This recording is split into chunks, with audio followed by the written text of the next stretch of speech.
বাংলাদেশি পণ্য যুক্তরাষ্ট্রের বাজারে প্রবেশ করতে শুল্ক দিতে হতো 15%, তবে আগামী 1 আগস্ট থেকে কার্যকর হবে আরও 35% শুল্ক।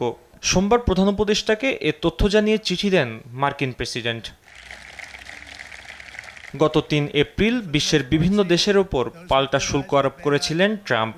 সে সময় বাংলাদেশি পণ্যের ওপর আরোপ করা হয় 37% শুল্ক, যা তৈরি পোশাক খাতসহ বাংলাদেশি রপ্তানিকারকদের গলার কাঁটা হয়ে দাঁড়ায়। পরে অবশ্য ডক্টর মোহাম্মদ ইউনূসের অনুরোধে 3 মাসের জন্য অতিরিক্ত শুল্ক স্থগিত করেন ট্রাম্প। বাংলাদেশি পণ্যে শুল্ক কমাতে ওয়াশিংটনের সঙ্গে আলোচনা করছে ঢাকা।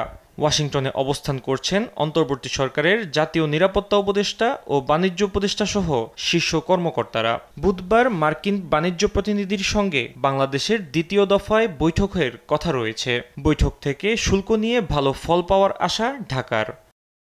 যুক্তরাষ্ট্রের পণ্যের জন্য বাংলাদেশের শুল্ক হার অনেক বেশি দাবি করে ট্রাম্প পাল্টা শুল্ক বসান। এজন্য তাদের পণ্যে শুল্ক কমালে এ সমস্যার সমাধান হতে পারে বলে মনে করেন অর্থনীতিবিদ মাজেদুল হক। বাংলাদেশের অর্থনীতির ক্ষেত্রে যারা প্রতিদ্বন্দ্বী, ভিয়েতনাম বলেন, থাইল্যান্ড বলেন, লাওস বলেন, তারা যদি সফলভাবে মার্কিন যুক্তরাষ্ট্রের সাথে পাল্টা শুল্ক নীতির বিষয়ে যদি আপনার আলোচনা করে ফলপ্রসূ রেজাল্ট পায়, ফলাফল পায়, তাহলে কিন্তু বাংলাদেশ অনেক পিছিয়ে যাবে।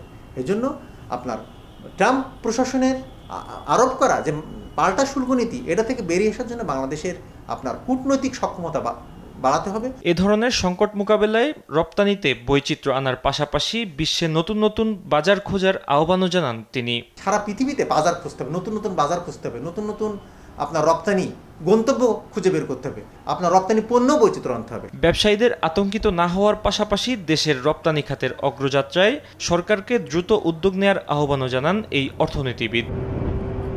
ফাহিম ইউসুফ, দেশ টিভি, ঢাকা।